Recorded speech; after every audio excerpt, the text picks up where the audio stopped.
अरे गजब हो गया, गजब हो गया। जगन्नाथपुरी के मंदिर में आज सुबह सुबह इतनी भागदौड़ क्यों मची है?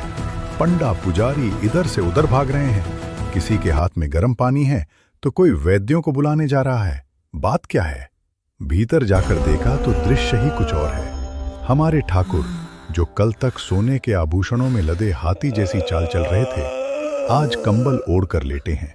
बलभद्र जी पूछ रहे हैं, अरे क्या हुआ तुम्हें? तो जगन्नाथ जी ने अपना पेट पकड़ रखा है।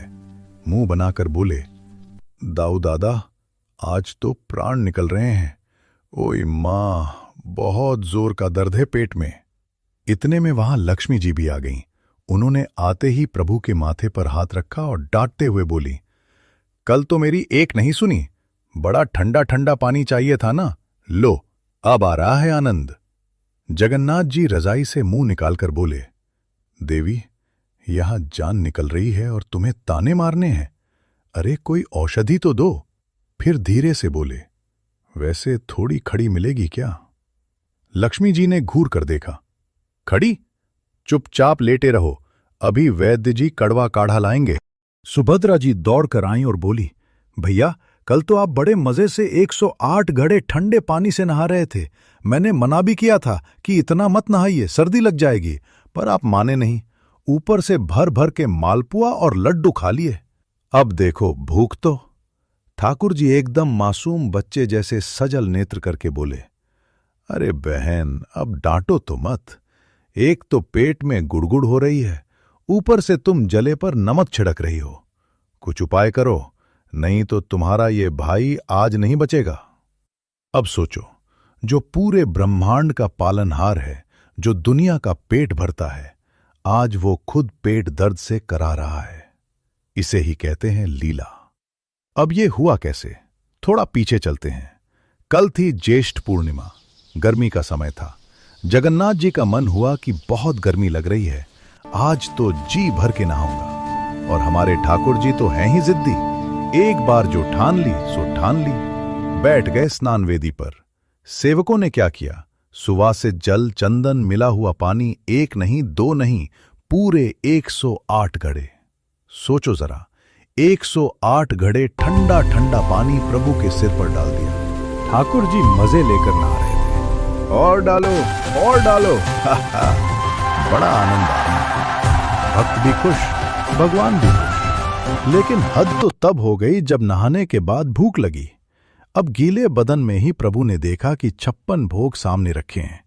जगन्नाथ जी ने सोचा, नहाने के बाद भूख तो जोर की लगी है, और लग गए खाने। कभी रसगुल्ला, कभी मालपुआ, कभी खिचड़ी। सेवकों ने भी प्रेम में खिलाते खिलाते ध्यान ही नहीं दिया कि छोटे से बालक का पेट है, फट जाएगा। और उसका नतीजा, आज सुबह भगवान को बहुत तेज बुखार और भयानक पेट दर्द। मंदिर के मुख्य वैद्य, राजवैद्य दौड़ते हुए आए। नब्ज पकड़ी। वैद्य जी बोले, प्रभु, आपकी लीला आप ही जाने। नाड़ी तो बहुत तेज चल रही है, आपको अपच हो गया है और ठंड भी लग गई है। जगन्नाथ जी बोले, वैद्य काका, वो सब छोड़ो, कोई मीठी सी दवाई दे दो, जल्दी ठीक हो जाऊं। मुझे अभी बाहर जाकर भक्तों को दर्शन भी देने हैं। वैद्य जी ने अपना बस्ता खोला और कड़वी सी जड़ी बूटी निकाली। बोले, नहीं सरकार, अब मीठा नहीं मिलेगा। बीमारी मीठा खाने से ही हुई है, अब तो कड़वा काढ़ा पीना पड़ेगा। जगन्नाथ जी ने जैसे ही काढ़े का नाम सुना, कंबल के अंदर मुंह छुपा लिया। नहीं नहीं, मैं नहीं पीऊंगा। तभी वहां मां समान एक बुजुर्ग सेविका आई। उनकी आंखों में आंसू थे। प्रभु की ऐसी हालत देखी नहीं जा रही थी। वो पास बैठी और प्रभु के माथे पर हाथ फेरा। जगन्नाथ जी का शरीर तप रहा था। प्रभु ने धीरे से आंखें खोली और बोले, मां, बहुत पीड़ा हो रही है। मां बोली, मेरे लला, तुझे नजर लग गई है। दुनिया भर की नजर उतारने वाला आज खुद बीमार पड़ा है, तू चिंता मत कर। उसी रात जब जगन्नाथ जी दर्द में कराह रहे थे, तब उन्होंने स्वप्न में उस सेविका और राजवैद्य को निर्देश दिया। बोले, देखो, अब मुझे घी, दूध, मलाई और 56 भोग मत खिलाना। मेरा पेट बहुत भारी हो गया है, अब अगले 15 दिन तक मैं बीमार रहूंगा। सेविका ने पूछा, तो आप क्या पाएंगे प्रभु, भूखे रहेंगे क्या? जगन्नाथ जी मुस्कुराए और बोले, नहीं माँ, भूखा नहीं रहूंगा, लेकिन अब मुझे केवल फूलरी तेल से मालिश चाहिए और खाने में केवल फलों का रस और जड़ी बूटियों का पानी। अगले दिन से मंदिर के कपाट बंद हो गए। बाहर भक्त रो रहे थे। अरे हमारे जगन्नाथ जी कहाँ गए?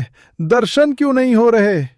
तब पंडा जी बाहर आकर बोले, अरे शोर मत करो, हमारे लाला बीमार हैं, उन्हें बुखार आया है, आराम करने को कहा है, 15 दिन तक कोई दर्शन नहीं। अंदर का दृश्य बड़ा प्यारा है। कल्पना कीजिए, वो जगन्नाथ जो सोने के बर्तनों में खाते हैं अब एक साधारण मरीज की तरह सफेद कपड़े पहनकर लेटे हैं। वैद्य जी आते हैं, नीम की छाल, दशमूल, अरिष्ट और जड़ी बूटियों का काढ़ा बनाकर लाते हैं। लीजिए प्रभु, पी लीजिए। जगन्नाथ जी नाक सिकोड़ते हैं। छी, कितना कड़वा है। बलराम जी हंसते हैं। बीमारी तुम्हें है, दवाई मैं पीऊं क्या? चुपचाप पी लो। तभी वो सेविका मां यशोदा की तरह आती है, प्रभु को गोद में लिटाकर चम्मच से कड़वा काढ़ा पिलाती है। जैसे ही प्रभु काढ़ा पीते हैं, मुंह कड़वा हो जाता है, तो सेविका उन्हें थोड़ा सा चेना या फलों का रस दे देती है। 15 दिनों तक यही लीला चलती है। इसे ही उड़ीसा में अंसर घर की सेवा कहते हैं। इन दिनों में भगवान को तुलसी नहीं चढ़ती, घंटी नहीं बजती, जोर से मंत्र नहीं बोले जाते। बिल्कुल वैसे ही जैसे हमारे घर में कोई बच्चा बीमार हो जाए तो हम शांति रखते हैं। जगन्नाथ जी इस लीला से हमें क्या समझाते हैं? कभी सोचा है? जगत के नाथ होकर भी बीमार क्यों पड़ते हैं? इसलिए ताकि हम भक्तों को यह महसूस हो कि वह कोई पत्थर की मूर्ति नहीं है, वह हमारे घर के सदस्य हैं।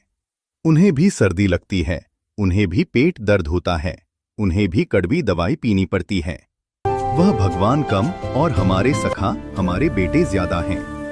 15वें दिन जब जड़ी बूटियों और नींद के प्रभाव से प्रभु का पेट दर्द ठीक हो जाता है, बुखार उतर जाता है, तो प्रभु कहते हैं, अब शरीर हल्का लग रहा है। माँ, अब तो बहुत जोर की भूख लगी है, अब लाओ वो 56 भोग। वैद्य जी हंसकर कहते हैं, हाँ प्रभु, अब आप स्वस्थ हैं, अब तैयार हो जाइए। और फिर 15 दिन बाद जब भगवान बाहर आते हैं तो उनका रूप ही अलग होता है, एकदम ताजे, सुंदर और नवयौवन से भरे हुए। इसे हम नवयौवन दर्शन कहते हैं। और उसके ठीक बाद वह रथ पर बैठकर निकलते हैं गुंडीचा यात्रा के लिए। ऐसे ही और भगवान से जुड़ी कथा और कहानी सुनने के लिए मेरा चैनल आरती स्तोत्र सब्सक्राइब करें। धन्यवाद।